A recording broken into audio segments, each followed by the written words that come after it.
Well, we're thrilled to have Mickalene back, and just so people remember, Hello. As soon as we do that, a little memory of our great painting that, thanks to the Contemporary Modern Art Council, acquired this work through their membership in this this group, and it is one of the favorites of our visitors.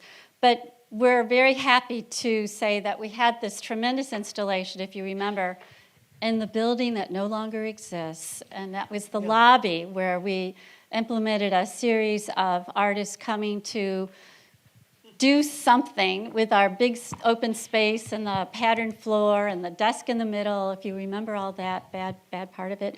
But Mickalene made it into something incredible, and it was this landscape called Faux Real, F-A-U-X-R-E-A-L, which was amazing in terms of the use of space. It's 14 by 80 feet long. Yeah. And this space is now the South Galleries, where the Georgia O'Keeffe show is. So that people realize what you were able to do at that time with that huge amount of space. Yeah, it was really quite an experience. I think when we had the conversation for me to come and transform the lobby, I just remember at that time thinking, what am I going to do in this lobby? And so I think I came down, I took some photographs of, throughout Palm Beach, and oftentimes that's what I do. A lot of my work consists of photographs, and resource of those photographs I use for collages to make images for my work. And so I use that same practice to make that large mural, which actually opened other ways of making art for me, doing large mural works. And although that was on vinyl, it allowed me to expand my practice in a way on mural art and work with mosaics and all of that, which was very exciting. So museums giving you that opportunity allow you to think about your work in different ways. And what I thought was so interesting was that the foreground of our painting, Naomi Looking Forward, has all this fractured space. And to me, it seemed as if, although it was 4 years earlier, that kind of cubist fracturing and different perspectives is very much a part of the practice and the composition of Naomi Looking Forward. I think the landscapes, just to go back on a lot of sort of the trajectory of my work, a lot of the work that I was doing within landscapes and abstraction informs how I make a lot of the figurative paintings today. And oftentimes I was making work, but I was compartmentalizing it and not integrating sort of the aesthetic of those works.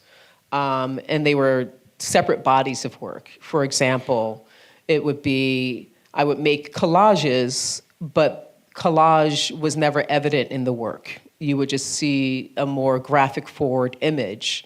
I was using photography, but photography was never evident in the work. And then I think for me, in my own sort of practice, what allowed me to think about that integration was working within the landscape, because it allowed that sense of play without really the burden of thinking of the figure, that I could just think more formally, and the space and the depth of field. And so using those ideas and concepts allowed me to go back into the portraits that I was making and reconsider the process. But the figure is so prominent. I mean, I would never think of you as a person who does landscape, but the practice, the composition, the elements that you use in making those landscapes has been carried through, of course, in other kinds of work, whatever the subject matter is. But I think I secretly am a landscape painter. Oh. No, don't leave with that. But, just teasing. But what's interesting is you did go to Giverny. I did go to Giverny, and I have a really great love for France and Paris, and that's where I want them to, spread my ashes at some point. That's so interesting. But I spent some time in Giverny at Monet's estate, which was incredible. It was the most phenomenal experience for an artist. And for me at the time, because it was really my first time having a residency where I felt rewarded, like, oh, they're thinking of me as someone to go on a residency, because oftentimes as, a mid-career artist, you're not considered for these opportunities. And I was like, wow, I can go away from my daily life and have a real sort of concentrated time to think about my work and my practice in a new space. And when I was there, to get the key to go into the Monet Gardens at night, it's a very tourist space during the day, but they give you a key to Monet's gardens, which is, and I say that, it sounds simple, but to have the key, they know that you can key into the gardens after hours and you have the lilies, everything to yourself, and that you are completely transformed because you get a sense of Monet and his vision. His presence, but his vision, and that's what I took with me, the understanding that he created his own world. He created his own landscape, his own world to paint from. From major to minor. Maybe we should pause this. Oh, we can't. Okay, this is Every time a film I did, Happy Birthday to a Beautiful Woman. Goodbye. A documentary I did of my mother in 2012. I made it prior to her passing.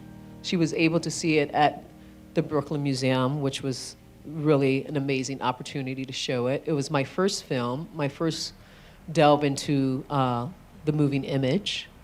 And one of the reasons why I decided to make this film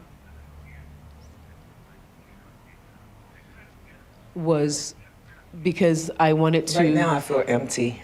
I'm just about to shoot through the film, start the film, so, because I'm filming my mom today. I don't feel like the same person that I was 2 years ago. Yeah, so it's I wanted to, my mother was always a sort of major figure in my work, as I used her as a muse, and I started working with my mother in my work in 2000 while I was at Yale University. And I had taken a photo class with David Hilliard, who was my photo teacher, and encouraged me to work with someone at the time I had a really challenging relationship with. And at that point, it was my mother. And so I took a camera and had a conversation with her and started photographing her as Pam Grier, and this sort of negligee, sort of a very intimate environment in her space. When I walk into a church, I only see paintings of white angels.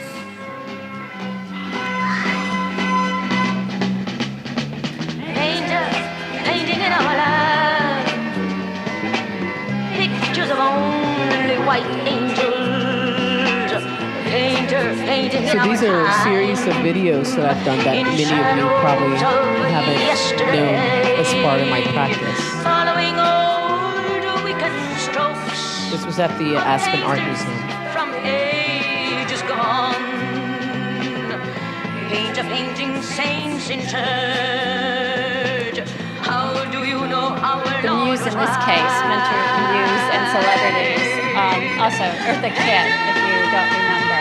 Yeah, Eartha Kitt is the central muse, and then myself and my lover, and then I cast one woman who reminded me of my mother as the other figure. So just so we can look at that, and Vince, hold that there, since we've seen two great videos, that most people are not aware of the fact that Mickalene has worked in other media, despite this introduction we had tonight. The first video and film with your mother as muse, and then following through, really showing women in other aspects, not just the visual arts that we know as and painting and your peers, but really being inspired by a different generation of women from other locations. And the fact that Eartha Kitt and this idea of music is so critical, I think is fascinating too.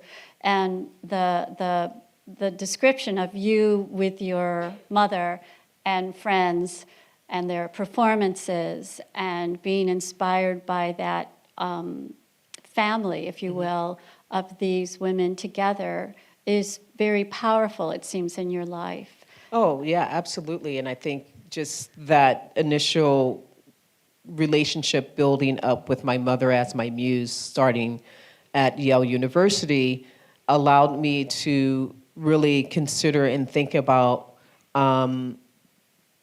different types of women and different types of bodies, and specifically different types of Black bodies, and sort of the representation and the agency of those bodies. And you know, when I did Happy Birthday to a Beautiful Woman, it just really made me think about the world that I was living in and the world that my mother helped me create, and the beauty of all types of women. Mm-hmm. And so now I think I'm finding myself more and more as, you know, I'm becoming an older woman, thinking about my aging body. And so I'm very interested in age, mm-hmm. and beauty, and women that don't necessarily fit a specific construct of a stereotypical beauty. And so I started to look back and think of those sort of heroines, and sort of, as you will, that I would see in magazines, whether it was like from Ebony or Jet or television, watching Diane Carroll and Julia, and all of these women, these Black women that I remember growing up that gave me a sense of self. Mm-hmm. So they started coming back into my work, you know, and using them as not only, although they have this sort of iconic image in their own field, mm-hmm. you know, whether they're actors or musicians, they personify a particular position in the world, mm-hmm. that give a voice to many women culturally. And so I wanted to use them, and that's what Mentors, Muse, and Celebrities is. It's sort of that integration that you can't really separate those, because you're in the world, you're navigating the world, and you see these images, you know. The media is the message. Like, you see them, they're resonating with you of how you're supposed to see yourself in the world. And so using Eartha Kitt and Diane Carroll as these women who personify a particular beauty, and validating that image of self. And that expansive idea, mm-hmm. of who a Black woman is. And which should is be, yeah. Right, instead of a cliche, as mm-hmm. you say in different quotes.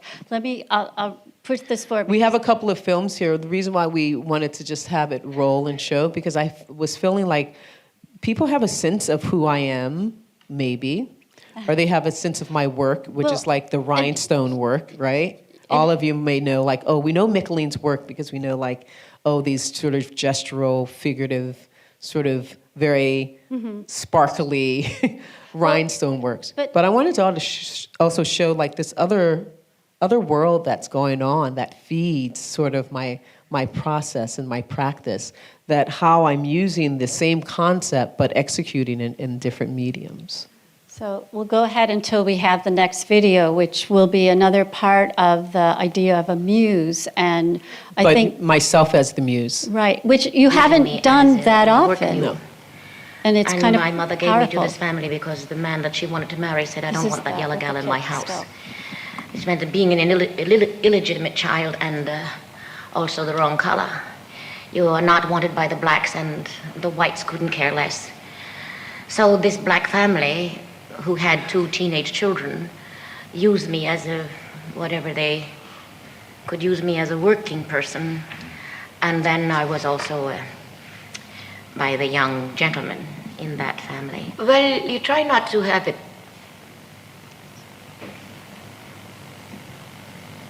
leave a scar on you, emotionally or mentally, but of course, even though the physical scars are gone, and you start talking about it like we are talking about it now, and you try to not get emotional about it, but all of a sudden those feelings do come back, and they are...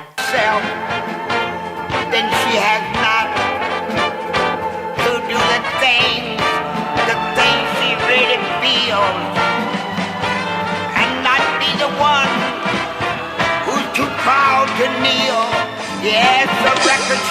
Mom took her blows and tried to do it his way. I wanted to do it. My brain, my ears, my eyes, my nose, and my mouth. I got my smile. I got my tongue, my chin, neck, my boobies, my heart, soul, and my back. I got my sex. I got my arms, my hands, my fingers, my legs, my feet. So I think that's it with the videos. Yeah, So so- now you'll see all the other images. So- Thank you for your patience. But talk a little bit about those videos, because you did use yourself, and there. I which really was, don't. But I don't think of you doing self-portraiture. Exposing a lot of myself there. But I know. But it was. I mean, that was very brave. Talk and about the also- mirror image, right? But I think it was interesting when I was going through your bio, and I came across some images, and I didn't recognize you. And it was a series of photographs you did, and you studied photography quite seriously at Yale. And it's in fact, the first work I saw by you was the 2005 MoMA window after Klaus Biesenbach put that in. Le Déjeuner, yeah. Exactly. And that followed your residency at the Studio Museum in Harlem, and that was not long after you finished at Yale. But you said during a project at Yale, you attended a particular class and you dressed differently. You were dressing like stereotypes. Well, and I cliches. took a class with, some of you may know the art historian Kelly Jones, Dr. Kelly Jones. She was at Yale while I was there. And I knew she was there, so I was very excited that she was an art historian while I was a student. And so I knew I wanted to take her class, but it was all of these incredible minds in this classroom getting their dissertation. And when she gave me the syllabus and said, what's required in this class is that everyone write like a 400-page paper. So I saw this and I thought, I'm not going to do that. And not that I couldn't, but I was just like, this is going to require some other sort of part of my brain that I wasn't really ready to exercise at the time. And so I went to her and said that I don't think I'm going to take your class. And she said, why not? I said, well, because it's a lot of writing and I'm an artist. And she said, well, then why don't you do art? I said, I can make art, for sure. If I can make art, then I'll present my sort of paper in images. So what that did for me, that opportunity, was allowed me to think about the readings that we were doing in class and to use myself and images as a way to create ideas and concepts around beauty. And so I started looking at and thinking about Adrienne Piper and Cindy Sherman and looking at all these women who like transform these notions of transformative and performative moments out in the world. And so I started to create these personas. And I started thinking about one persona as a young girl that my cousins and we came up with other names for ourselves. And one was Juanica. That was the name that my cousin gave me when I was younger. She's a way of like erasing sort of like your name given by your parents, which would have been like a slave name. And so she was like, your name's gonna be Juanica. It's a made up name. Doesn't mean anything. Just sounds phonetically great. And so I took that name and decided to create Juanica at Yale. And she became this character, and I used her as this sort of person who was probably a townie or lived in New Haven but didn't go to Yale. So I started going to the beauty salons, getting different hair and wigs and dressing up, and would walk around and try to get in school and would get stopped because people thought I was not a student. And became very performative. And so I started doing this sort of documentary photography for the first time, just not really thinking about it. And I was using, badly at the time, a disposable camera. That was my first camera. You know why? Because I couldn't afford a 35 millimeter. So I thought about if I was living, I thought about that girl in Camden, New Jersey. What would I do? How would I still make the art that I need to? I'll go to Rite Aid. I'll buy a disposable camera. So that's what I did. I used a disposable camera to make those pictures. But what those pictures were, they were fantastic. They were capturing me personified as this different character, but that started, what I didn't know was really opening the door for a whole new body of work that would get me out of this sort of crazy white boy abstraction that I was obsessed with to thinking about my own body and sort of myself and beauty and blackness and the agency of representation in new ways. And it was through the Kelly Jones class. And that's so profound in the sense of the idea of identification. Mm-hmm. And then I think further, the realization of, even prior to that, moving to Portland, mm-hmm. Actually coming to terms with your own identity and sexuality. That but also seeing huge. Carrie Mae Weems' photographs. What's when you said you realized. Like really, I think that's why museums are important. And I think that's why museums are specifically important to have spaces where they're looking and thinking about other types of art of diversity, diversifying how they're accepting and what they're putting on their walls. Because for me, walking into Portland Art Museum and seeing Carrie Mae Weems' photographs on the wall, and that was a representation of me. And that was probably one of the first times during that time in 1994 in Portland, Oregon, that I walked into a museum where I saw myself. Mm-hmm. And that's what I knew I wanted to do. And I wanted to create work that way. I wanted to make art like that. And that's when you were already studying art? No, I wasn't. I wasn't studying art at all. I was making some really bad oil pastel portraits of myself with a mirror and just using whatever I have. I'm very resourceful with material, so economically just go, okay, this is what I can afford, but I'll still mm-hmm. make something. Mm-hmm. And so I was making these oil drawings, pastel drawings, and that's what I actually got into undergrad school with, was these really bad. And some of them the concepts were using postcards that I got from the Carrie Mae Weems show. One of them was based on the mirror image. Mm-hmm. And so I made this amazing pastel based from some of the photographs that I saw at that exhibition. It's incredible.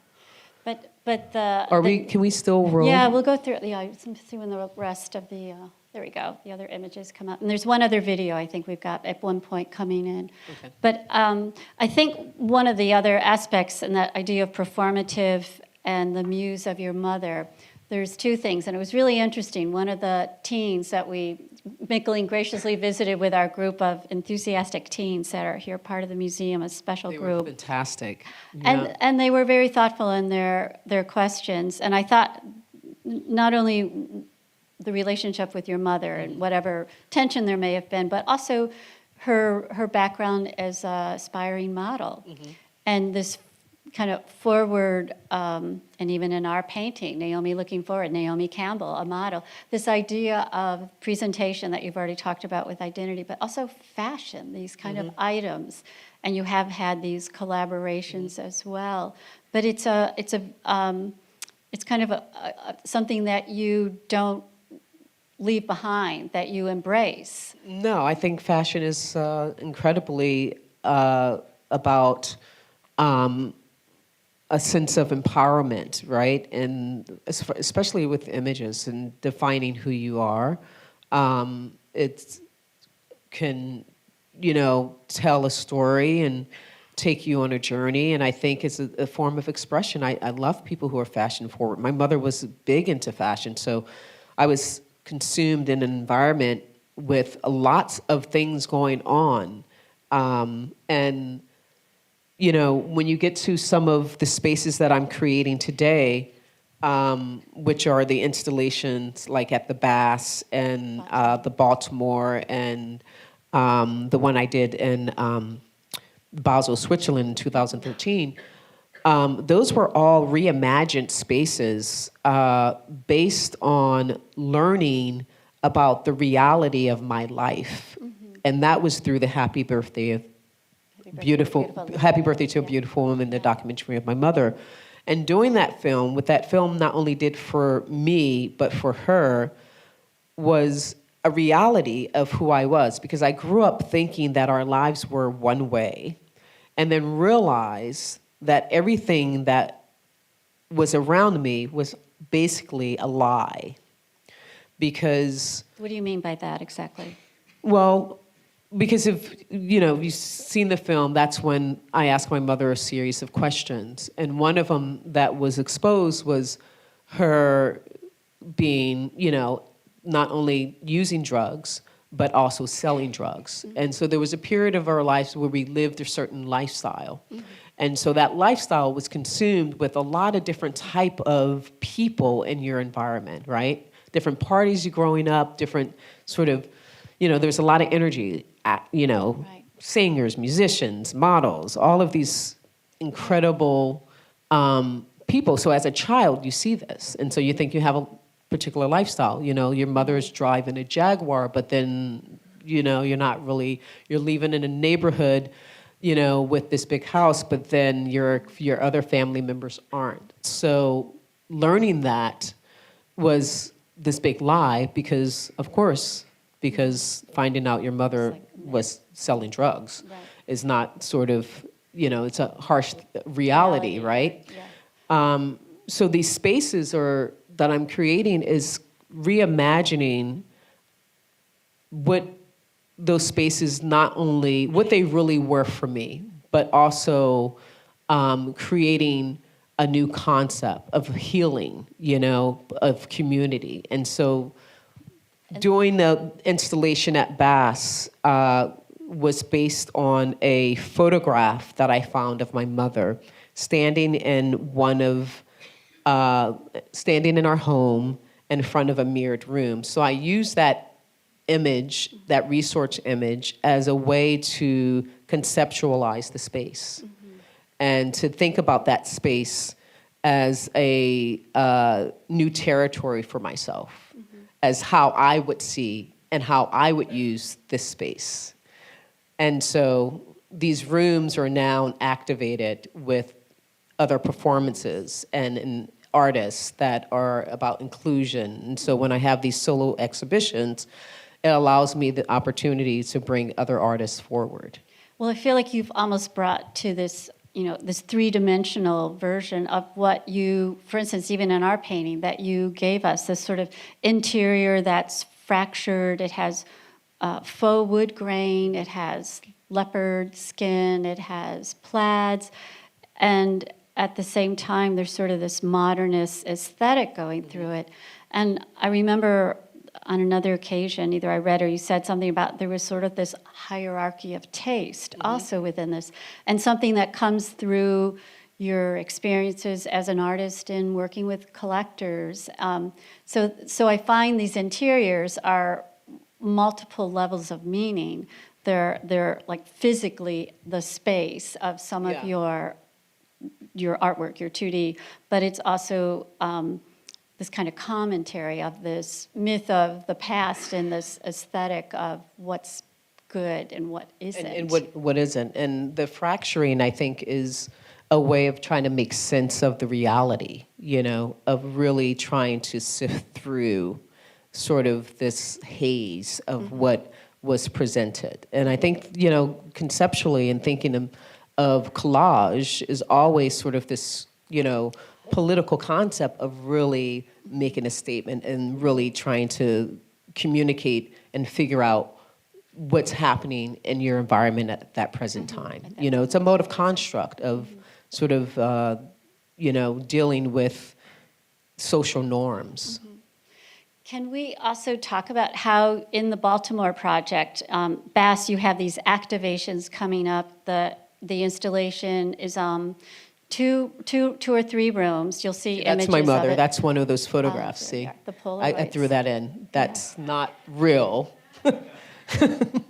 It was real at a time because I lived it, but the reality is that learning that there was a whole other set of things going on. That's right. But just thinking about how you're also using these spaces as spaces for performance, embracing other artists, showing the work of other artists, and you're doing that both at Baltimore and at the Bass. I'm doing it at all three museums.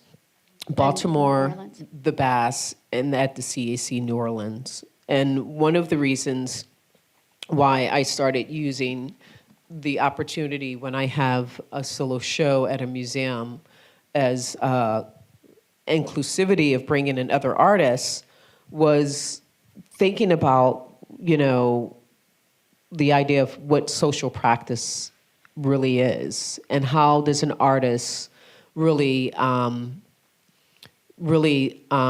act within that concept. What is that for an artist who may be a painter of using their opportunity to actually bring on other artists' visibility to expose their work to an audience.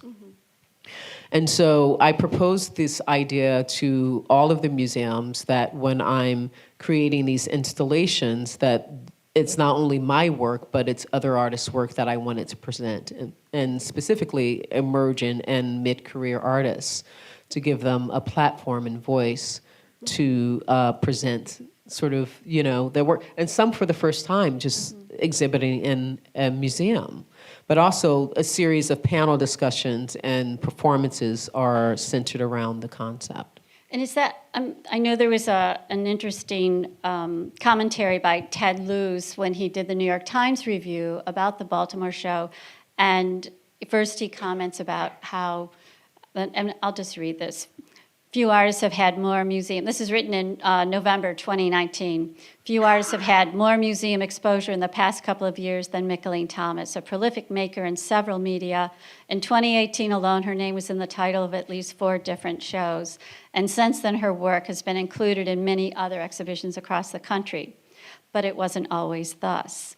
The New York-based Thomas, now 48, that's now a year later, rocketed to art world fame in 2012 with a show at the Institute of Contemporary Los Angeles and the Brooklyn Museum, Mickalene Thomas, Origin of the Universe.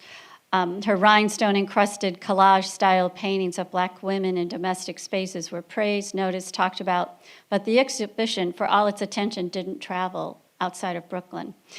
Despite the efforts of curators, no one took that show, Ms. Thomas recalled. There was a huge stall. And I heard from museums, our audiences aren't ready for this work.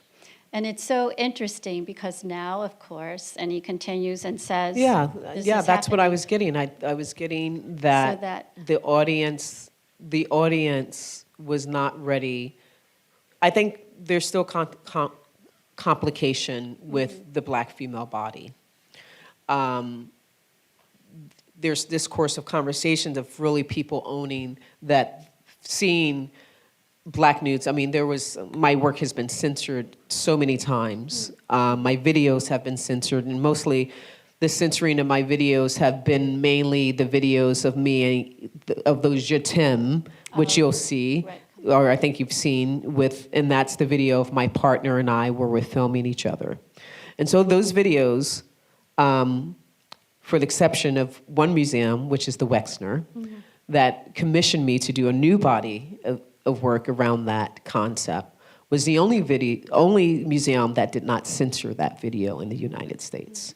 That video has received awards, has been shown all over Europe, but here in the United States, it's been censored from the Aspen Art Museum. It's been censored from all other types of museums that I've been participating in. And I've often been told that the portraits of the women, odalisque, reclining, that it's a little too much for their audience. And I just think oftentimes that just the nature of a Black woman is still radically just not comfortable for people to see. And do you think there's been some change, though, in terms of more I presentation? think it's more accepting to see us in relationships with whiteness, or more exception to see us in servitude position, whiteness or servitude positions, than it is to see us sort of empowered. Right. And so when you are seeing that, but it's been proven that the audience is ready. When I did the show at Tulane University, there were buses that came from surrounding cities in New Orleans. It was probably the largest viewing that they've had of my show, where they couldn't actually, during their talk, get people in the door, because women were in tears saying that they've been waiting to see this work in person. Because most of my work have been only viewed in reproduction. Right. So, and still to this day, most of what shows in museum, even though museums like, the Norton and Brooklyn Museum, very few of those museums have the reclining nude or a reclining figure or an odalisque, and that will hang it on the wall. Yeah. There's a perception that my work is out there in that way, but it's not. What they do have is, a landscape or a photograph or, an abstract painting. What they don't have is a Black woman reclined. So there's not many museums that actually have, the paintings that the Norton and the Brooklyn Museum have. Oh, well, we're thrilled. Well, and Ann Pasternak is here tonight as well, so we're in good company. But it's interesting too, because we accept, as you know, and maybe it was the where you were looking too, the attention of the white female body, the male gaze of the body. I mean, this is also what's different too. It's not the male gaze, it's the female gaze. It's not the victim or necessarily the perception of that sexuality, but coming from a woman and also coming from a contemporary woman. Yet those examples are still rich in terms of your practice. I mean, we threw in the Manet Olympia and threw in the Courbet Origin of the Universe, which was the title of your exhibit in Brooklyn. Yeah. So the painting was in that exhibition as well. So there's still this connection with it in order to talk about it in a way. And I don't know how to what the other examples are for you now, which maybe come out of photography instead. Yeah, it comes out of photography, and I think photography is definitely for me a way to think about these new ideas, and I think that's why I started pushing towards other and new medias, because I was finding such resistance, and I think, and it's not that I decided to go back to my studio and say I'm making work for people to accept. It's just allowed me to consider and think of how can I have the idea but execute it in a different way. And it's almost visual manipulation. It's quite funny. It's that it's more accepting to see it in a visual image that they can really recognize, whether it's photography or film, than to see it in a painting. Yeah. It's more resistant. It's the resistance to it, because that lends the mind to more fantasy, right? It's this other illusion, right?